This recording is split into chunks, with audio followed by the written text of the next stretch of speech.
Ladies and gentlemen, welcome back to another tier list. We recently had a big patch with a lot of changes, and it's time to evaluate the power level of each hero. We're gonna start alphabetically with Abrams. He did not have a lot of changes this patch. They slightly reduced his base health, but they slightly increased his health per boon. So the overall changes during a game will not matter a lot. And they also did some quality of life changes. They fixed the sensitivity bug with his shoulder charge, and seismic impact now allows for some more minor movements to help nudge around small objects. So in other words, Abrams is in the same spot he's always been. He does a lot of disables. He has a lot of sustain. He can self-heal. He has a guaranteed stun. He can melee off the guaranteed stun. His ult is incredibly impactful. He's a great laner. He's the only laner that can guarantee every last hit because he can last it while reloading. It's just overall a incredibly strong hero, and he has been for a very long time. I think he's been one of the heroes that's been a top 5, I think. So yeah, not much to change there. He's just still up very, very good. Next up, we have Bebop. So in the recent big patch, they made some controversial changes. They increased the sticky bomb from 2.5 to 4%. And then you also lost stacks on death. And they added a max 15 stack. But only a day later, they reverted this change to now be 3% and unlimited stacks.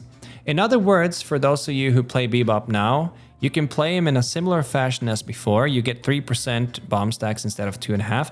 But you lose 6% when you die, because that's 2 stacks. So you can still play it. Bomb Bebop is still a decent build to play, but you got to be more careful. You can't just run in, get stacks and die and repeat. You're gonna suffer if you do that. When I saw these patch notes, I was about to put him in F tier, but this definitely makes him decent again. And they also increased his hook range again to 30 meters, but his hook can now hit enemy troopers. They also no longer kill him instantly, they now hook the troopers. They also nerfed the ultimate even more. The slow is lower, his duration no longer scales with spirit power, so you can basically maximum get like a 14+ second ult if you get duration extender and magic carpets. There's also a fire rate slow in the landing radius with uppercut. I don't think that has like a huge impact, but nonetheless, it is there. So where do we put Bebop? I have normally been putting him in B tier, and that's where he's gonna remain. I don't think this changes that much.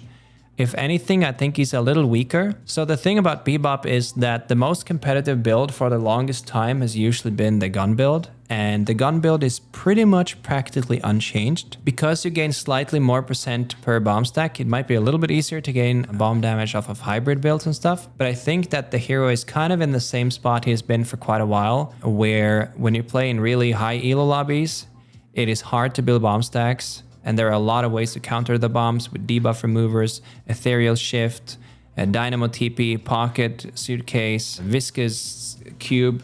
There's just a lot of ways of countering him. You do sometimes see these Reddit posts of Bebop with 200 bomb stacks going crazy, but it doesn't happen that often, and it usually happens in a lobby where either you absolutely steamroll the opponent or it's just like a very, very low MMR lobby. So he has potential to go completely crazy late game with the double bomb build, but in most cases that does not happen. He still is one of the best laners in the game, I think, but he becomes much harder to play as the game goes on. But in my opinion, still the most fun here in the game. So doesn't change anything for me personally. Then we have Dynamo. So Dynamo recently got cooldown increased on his TP, but the tier 3 talent now also reduces the cooldown.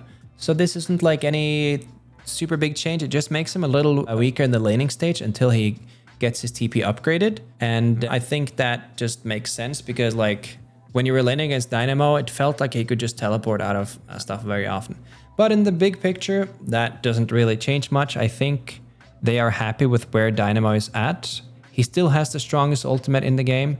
He still is that one hero that can just absolutely turn a match completely with his ult. He has the best ultimate for mid-boss, and he still has a very strong gun and a lot of heals.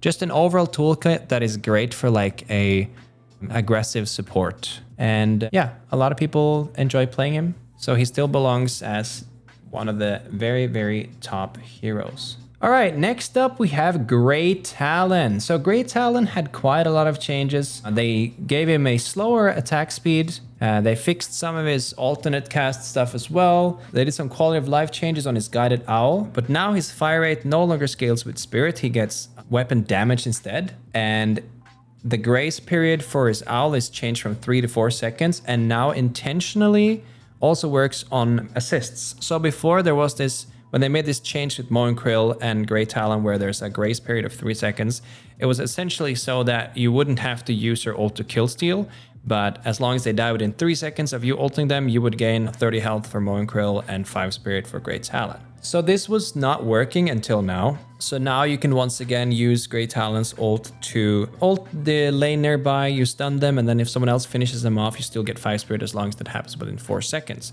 which is a great change. However, they removed his movement speed that scales with spirit power. And that's insane to me. That's a big, big difference, because late game Great Talon would have like 16, 17 meters per second movement speed.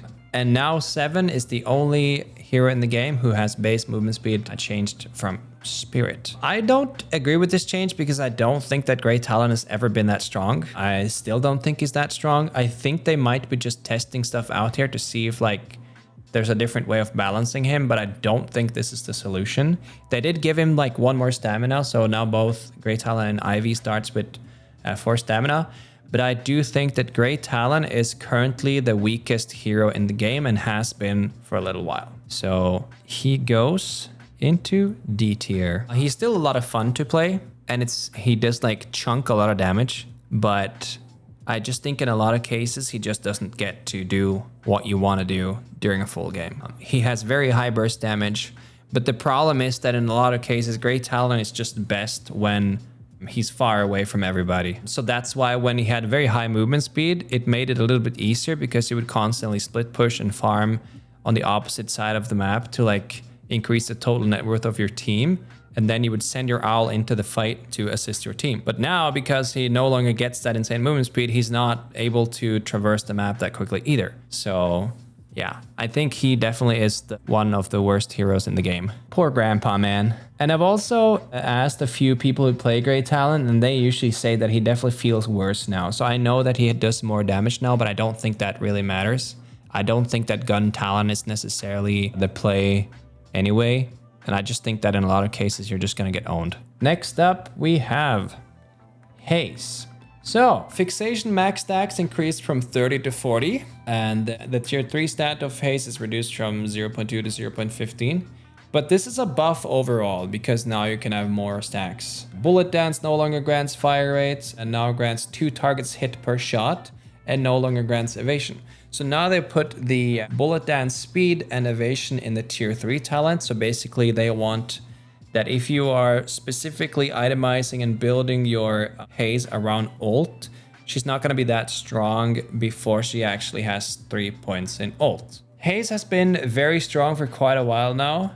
I don't think these changes do that much to where I would think she fits. I still think that she is top A tier somewhere. I think that she still is very squishy, and because we do have a very tank heavy meta and stuff, you are kind of forced to almost always buy Unstoppable, and then you buy Unstoppable, Silencer, and Ricochet, and you do the ult stuff. So I think the overall power level of Haze is pretty similar.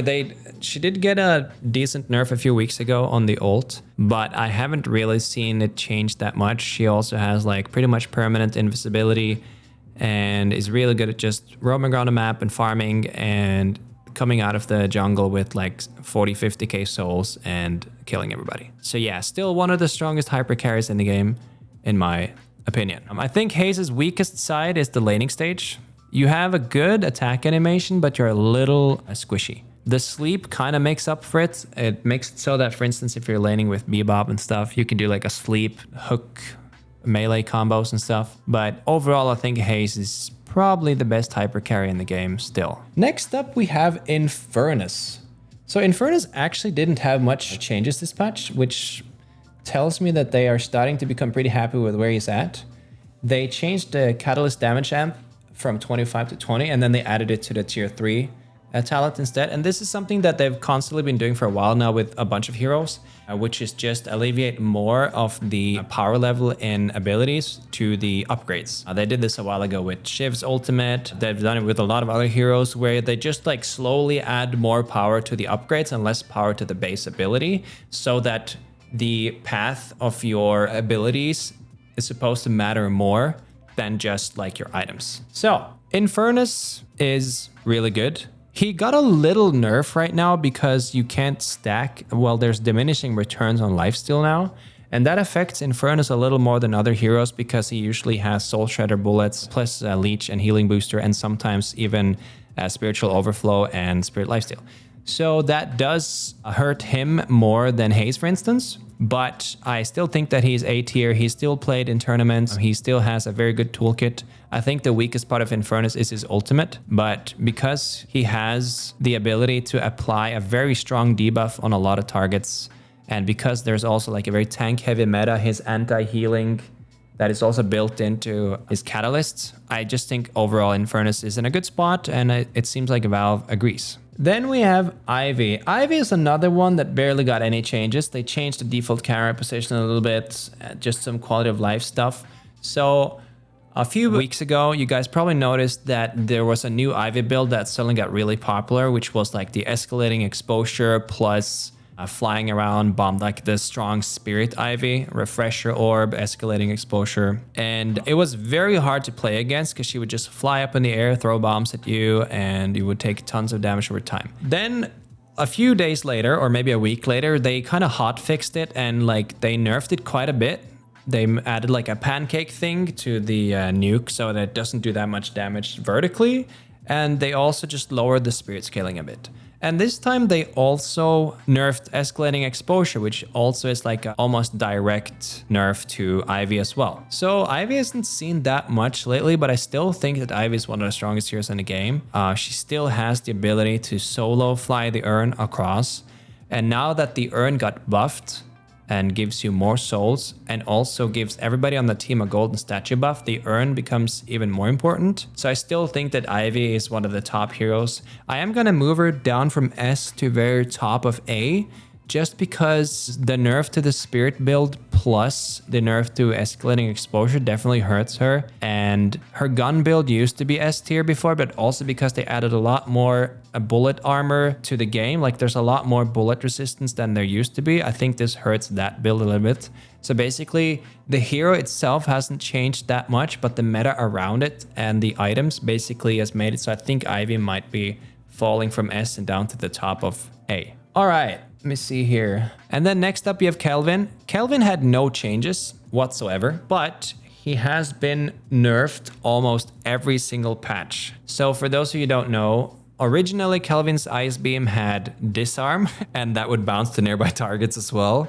And then it became 80% movement and fire rate slow, and then 50 and then 40. So Kelvin has like constantly been getting nerfed, but he has a few things that just makes him unique. It's almost a month ago now, they changed his ultimate to freeze all objectives, which we talked about previously, how Kelvin would always be S tier as long as his ultimate could instantly guarantee an objective. But now that he freezes objective, that also kind of doesn't work anymore. But it's still good for like mid-boss deals, because since it freezes the crystal, you can decide when to cancel your ult, and therefore you will have like the best opportunity to know exactly when to melee. You can like charge up a heavy melee and then cancel your dome right as you're about to melee the crystal and have a very good chance of like stealing it. He still is very strong. He still feels very impressive and he has a lot of movement. He usually is played like a pseudo support now. There was a gun build a while ago that also got nerfed, and I still think that he belongs up here. There are very few heroes in this game that like really fit this kind of pseudo support playstyle. And I think Dynamo, Ivy, and Kelvin are definitely those three together with Viscous that has that kind of role that can really help the team but still do damage. And then we have Lady Gerst. Fixed a bug that could cause some units to take more damage than intended. Life Drain can now be alternate casted on allied heroes, so now you can heal your teammates, like Pugna and Dota. They also lowered the Malice slow duration and amp a little bit. So the previous patch, Geist got buffed quite a lot. She used to be not as great in my opinion because she had a very long cooldown on her abilities. But now that we are in a more spirit damage heavy meta, I think she benefits a lot from the fact that there's less spirit resistance on items now. And also with the much lower cooldown, she becomes more viable, and she's actually seen some play in tournaments also recently. I still don't think that she's like completely up there. She is mostly frustrating to play against, and her ult still has a very short range and it forces you to basically use warp stone. So I still think that she belongs in the very top of B tier. I think in a lot of games she doesn't have the impact that you kind of want her abilities to do. I think a problem late game especially is that her ult is single target and swaps health with one player, but it usually forces you to be in a very unconventional spot. So it opens up for like a lot of situations where you don't necessarily want to be there in the first place, compared to the rest of her toolkit, which is like you can toss, like you can spam the bomb and do tons of damage. She's also great at laning. She's really hard to lane against because she has so much harass. So I definitely think she's in a good spot now, and much better than she used to be. But I don't think she's like quite up there with S and A tier heroes. I think that in a lot of games, she doesn't really get to do much. But if she gets ahead, she's really hard to deal with. Then we have Lash. So for the last few weeks, maybe even month, the most popular Lash build has actually been Gun Lash. A while ago, everybody was playing Spirit Lash, but now it's been very common to play this kind of hybrid, or play more gun items and max Flog first instead of Ground Strike. It seems like they wanted to nerf that build a little bit specifically. So this is a build that kind of pretty much only targets the gun build. The Spirit build won't really like notice this that much because you level Flog pretty much last. But the gun build is slightly weaker. I don't think that changes much on where he's at. I still think that Lash took a pretty big hit from reducing one charge on rapid recharge. So he has one less grapple, and also that he doesn't get a stamina back whenever he uses grapple. So he definitely has a lot less movement before, but he still has like one of the most dominating ults in the game. I just feel like he still is a little bit more situational than a lot of other heroes, and it still forces him to be in a spot that is like, it's just super hard to play from behind. And I just feel like he's kind of a little bit like Lady Geist with that nerf, where his ult is really good, but he's also really hard to like pull off all the stuff that originally was much easier to do before. But I will say that Lash is another hero where if he is ahead, it's almost impossible to deal with because of all his mobility. All right, so here's the next one, and this is a lot. McGinnis no longer has 25% spirit resist, now has 15% bullet resist instead. They made a lot of changes to the turrets. The duration went down a little bit, but the cooldown went down a little bit as well. And the tier 1 talent no longer grants an extra charge on turret, which is quite big. The health scaling was reduced, the recharge time was reduced, the cast range was increased a bit, the damage reduction was increased a bit, and also the spawn time and the attack delay. So most of this was pretty much just like small nerfs or changes to how the turret build works. And then there's also one at the bottom that is pretty important, where the heavy barrage radius increased from 4.5 to 5 meters, which is also why that one of the popular McGinnis builds now is the getting cooldown, Diviner's Kevlar, movement speed, and using the ult a lot because it's got a bigger AoE as well. So I've previously put McGinnis in low tier quite a lot, but I've been watching some tournaments recently where I've seen McGinnis being used very well, and I think that people have gotten much better at using McGinnis in the game as well because they probably watched how those tournaments are played. I used to put her pretty low, and I just don't think that's the case anymore. Of course, it's a nerf that she loses 25% spirit resist and gains 15 bullet resist instead. But I think overall that McGinnis is in a pretty good spot. And I definitely think she's a pub stomper. And I think that she belongs here now. I've seen the ult build quite a few times, and it's actually surprisingly good and hard to deal with. So just to clarify, the turret nerf kind of makes it a little bit hard to bunker up with McGinnis. So one thing that the turret builds would do a lot, you would go Echo Shard and you would kind of bunker up to a specific position and just build tons of turrets. That playstyle is a little bit nerfed right now, but I think as a whole, I think McGinnis is also in a pretty good spot. And I think this change also makes her ult just a little bit better. And I think we see much less gun McGinnis than we used to. Because like, to be fair, like earlier, everybody just bought a bunch of gun items, just ran at the walkers until they died.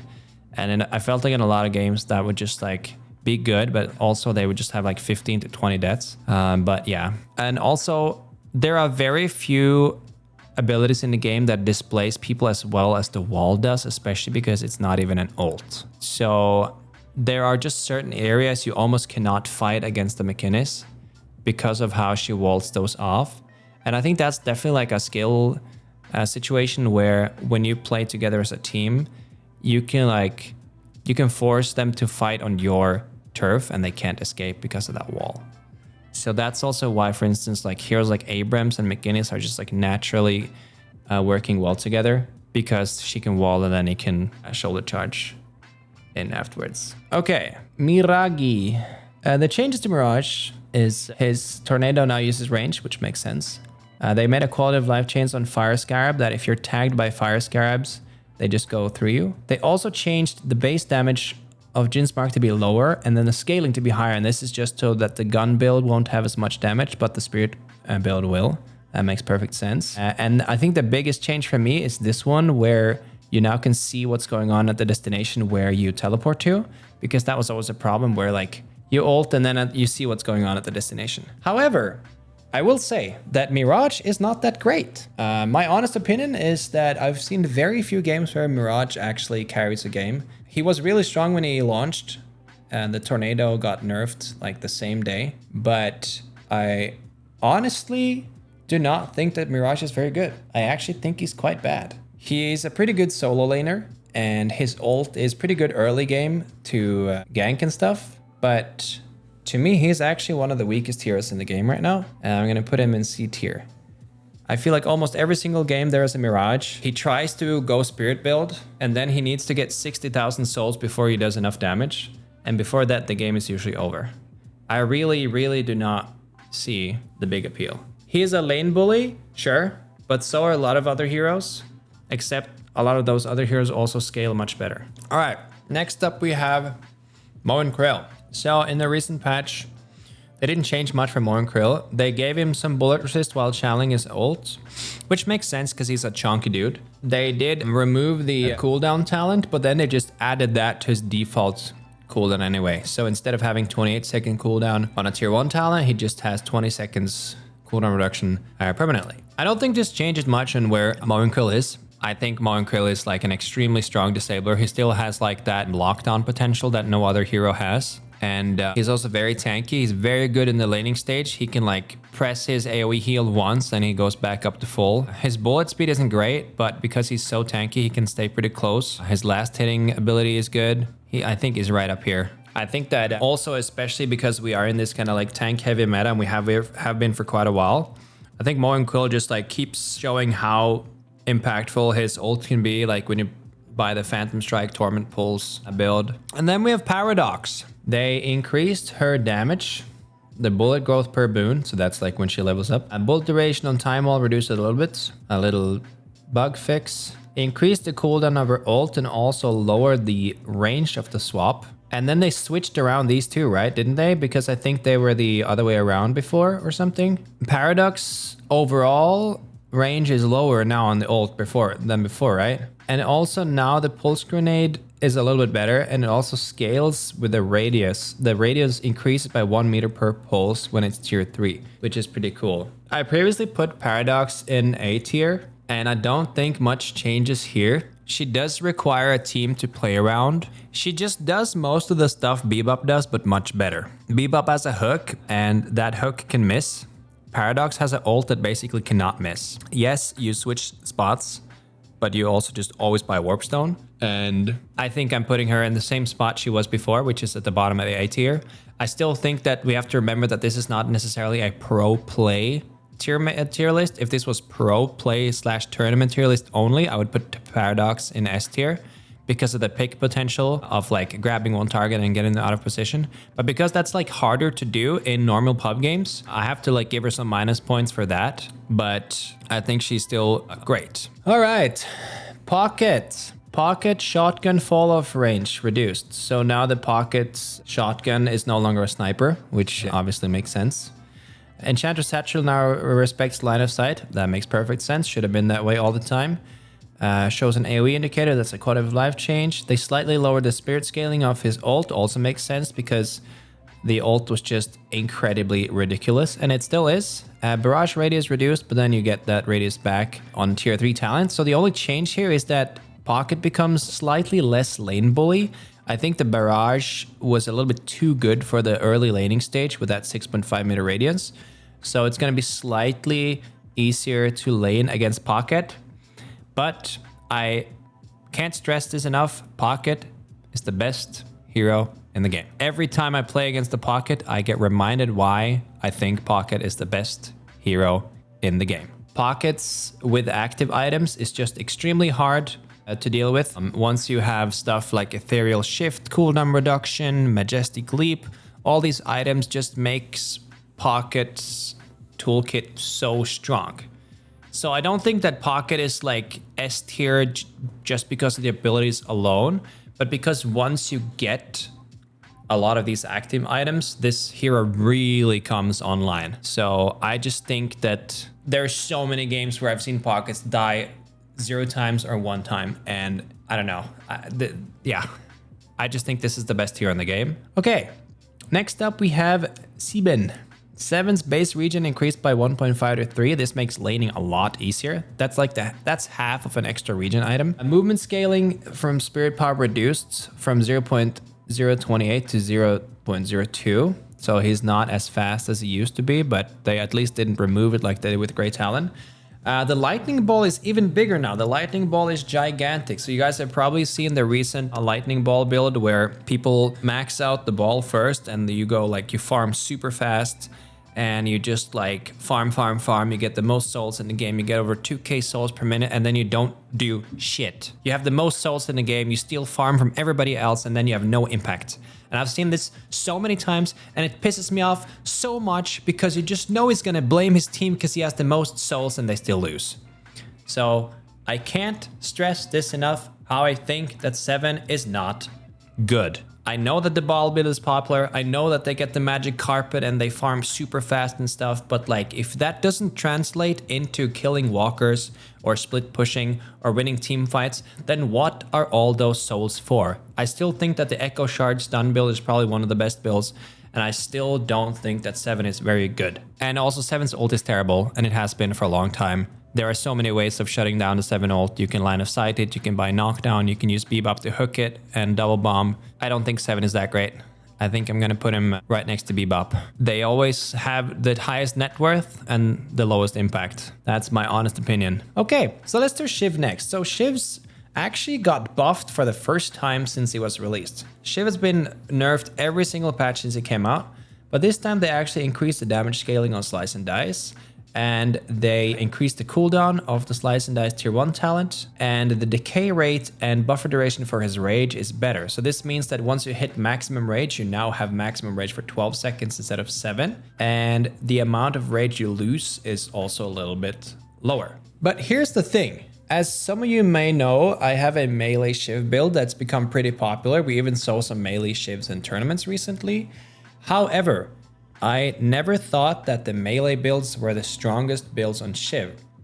I truly believe that the dagger plus decay build was always the strongest build. So buffing Slice and Dice and buffing the rage balances his toolkit a little bit, but it's important to remember that escalating exposure also got nerfed, which is something that hurts the dagger build a lot because I don't think that maximum rage was that important for the dagger build, even though you get it very fast. But because your dots are always running on them, I don't think it was ever a problem whether or not you would still have max rage for another few seconds. So I actually don't think that this changes the dagger build that much. I think the dagger build is actually slightly worse now because of the escalating exposure, whereas the melee build is a lot better. Lifestrike got buffed this patch, and melee gives a lot of rage.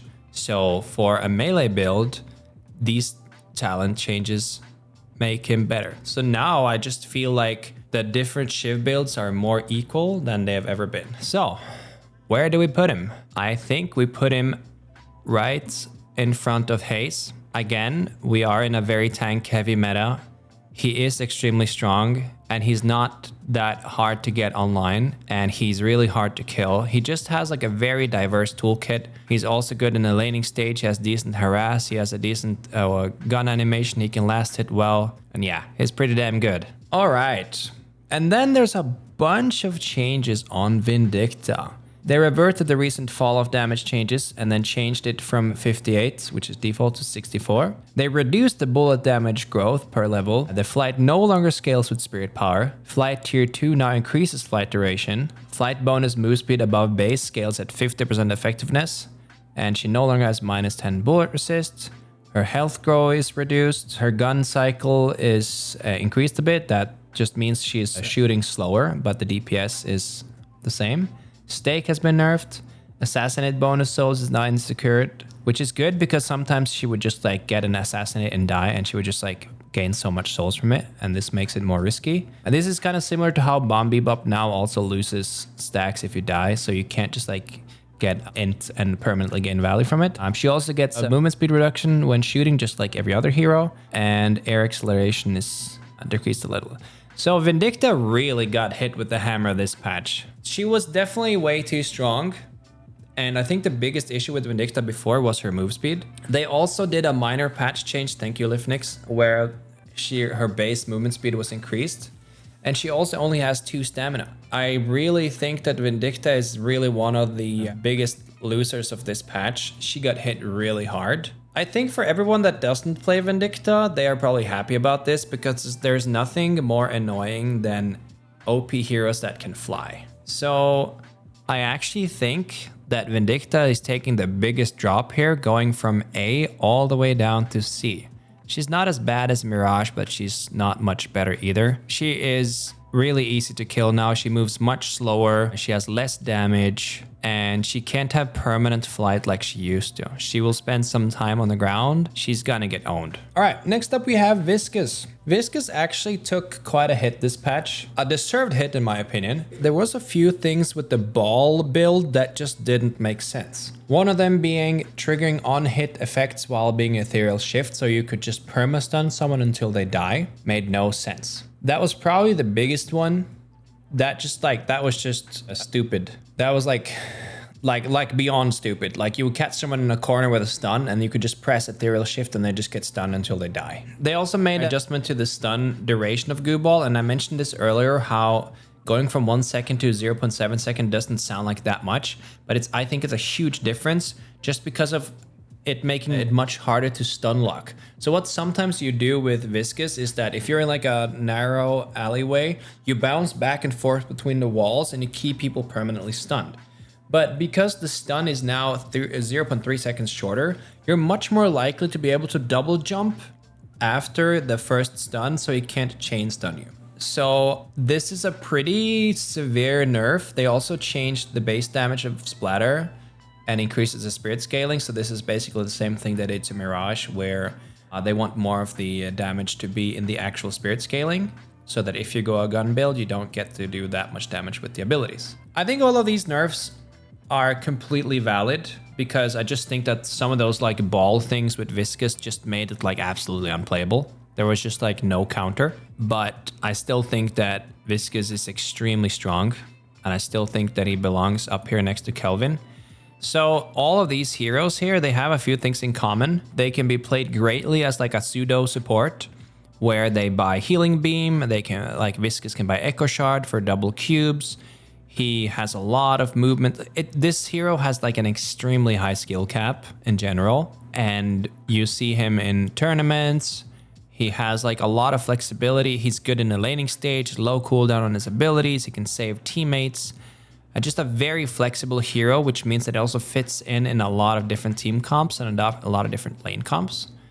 And just overall a very solid pick. The skill cap is definitely high on Viscous, and you have to play the hero a lot to understand the entire toolkit. But yeah, it's still a good hero. All right, then we have Warden. So, Warden got some buffs. They reduced the cooldown of Alchemical Flask. Alchemical Flask! They increased the damage, and now the tier 1 talent gives a stamina reduction instead of the other way around, which I think is a big change in the laning stage, because this is going to make it much easier to hit your cage than before. And another thing is that they recently, a few weeks ago, also changed the radius and time of the cage to be 15% more, which I think is a net gain for Warden, because it's really hard to escape that big circle, especially when he removes your stamina, and combined with the slowing hex, you were like pretty guaranteed to get hit by that cage. So that makes, because that was like always the very weak part of his toolkit, other than the fact that his ult was also really weak. And then they also changed the channel time of the ult to be a little shorter and the range to be a little bit bigger. And I'm gonna explain quickly why this is a big deal.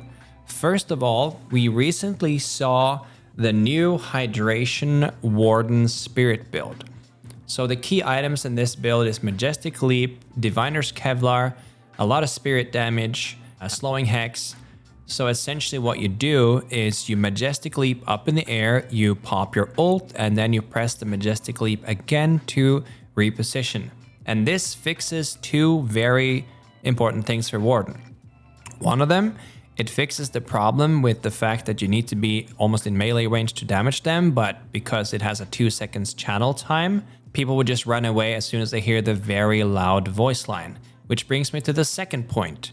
When he does the Majestic Leap, the voice line is cast much earlier, and he can cast it from much further away, so they don't necessarily hear the voice line before he lands on you when reactivating the ability. So combined with the fact that Warden got buffed and this new Majestic Leap build came into play, I think he is a lot better than he used to be. He used to be one of the weakest heroes in the game, but I think that these buffs plus this build pushes him up to the top of B tier. I usually called him like one of the worst heroes in the game, and I've kind of changed my mind, and I think he's actually in a pretty good spot. And his ult is very powerful. So yeah, I'm also glad they did that because his ult just felt really weak, but I'm also glad that we saw that Hydration found a way to do it with the Majestic Leap and stuff, and then I think he's in a much better spot in general. Okay. Then we have Wraith. Wraith card trick spirit scale reduced to 1.1. Wraith card trick generation via melee reduced by 50%. So I can't stress enough how broken Wraith was a few weeks ago. And it's funny because she's always been that way, it's just that nobody really played it. So recently when they switched Shadow Weave to become a weapon item and not a vitality item, there was a Wraith card build that slowly started coming out of the woodworks. So the idea behind that build was that you stealth up to someone and then you ult and you spam your cards while auto-attacking and you deal like insane amount of damage. And it's one of the very few ult/combos that has no counterplay, especially if you bought a Silence Glyph or a Curse. So it was actually surprisingly common that Wraiths would just buy Shadow Weave and Curse as their two first big items, and then essentially no one has any counterplay to that combo, and the ult is like less than a minute cooldown. They nerfed the spirit scale of the cards a few weeks ago. I think it was at 1.5 or 1.6 originally, and now it's all the way down to 1.1. So it's pretty clear that they've realized how powerful this build is and was. It was broken, like it was absolutely the very top of S tier before. And I still think that Wraith is really good. When her ult is maxed, it also does an AoE lift. And it can interrupt a lot of abilities like Haze ult, Bebop ult, 7 ult. So she took a pretty huge hit from that. But I still think, that puts her, I don't know, man. She's so annoying to play against. I don't think she's as strong as Haze and Infernus now, actually. I think she's like a pub stomper. I don't think she's that good once people get more organized, synergized, because she kind of relies on preying on one target.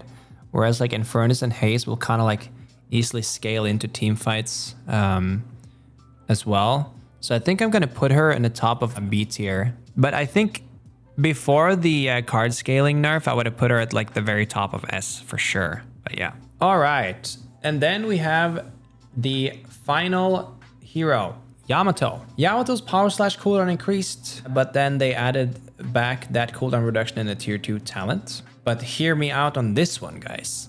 Shadow transformation no longer grants bullet and spirit resist, and also duration reduced from 4.5 to 4 seconds. I think Yamato got owned this patch. She got gutted real good. And the reason for that is that the most popular... Okay, so let's walk through how Yamato has changed in the last month. A few weeks ago, her most common build was actually weapon build because she had infinite ammo. And then in that patch, they removed her infinite ammo, and then a lot of spirit resist items became bullet resist items.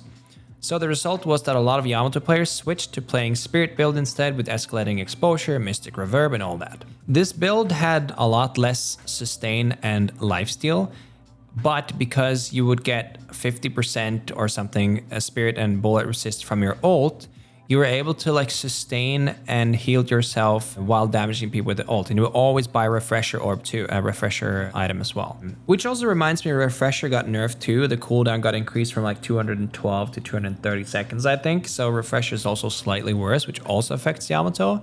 I think Yamato is one of the big losers of this patch. I actually think that melee Yamato might be one of the strongest builds now. You might think I'm crazy, but the reason for this is that because she no longer gets resistances from ult, it means that resistant items are now higher value as well as sustain. Because originally you would ult and then the ult would give you enough tankiness to be able to like heal yourself back up. But now I think it would be very viable to buy, for instance, Frenzy and Lifestrike and those kind of items and kind of just like punch her way back up to full health. Because another thing that's important to remember is that when you're Yamato ulted, you are debuff immune, meaning that if someone parries you, you actually don't get stunned. That is also a huge advantage in a melee build, and she still has this, I think it's a bug, where if you flying strike and you charge up a heavy melee, you instantly heavy melee someone when you land at the destination. So I think that with the combination of those nerfs and the ult also lasting half a second shorter, I think this means that melee Yamato is the best it's ever been, at least, and it affects the spirit build a lot. I previously put her in S tier. I now think that she is all the way down here. I actually think she took a big hit on this patch. Now it feels very much like when she ults, she just delays her death by 4 seconds. But she did have her time in the spotlights, as most heroes have. So we'll see if anything changes. Anyway, that was the updated tier list for the October patch. Let me know in the comments down below what you think. I'm sure some of you may disagree with where I put them, and don't worry, that is completely okay. This is just my subjective opinion. Also, we're almost at 700,000 subscribers, so please click the subscribe button if you haven't already, and we will be making a very special top 5 lane duos video. All right, thank you so much for watching, and I'll see you in the next one. Goodbye.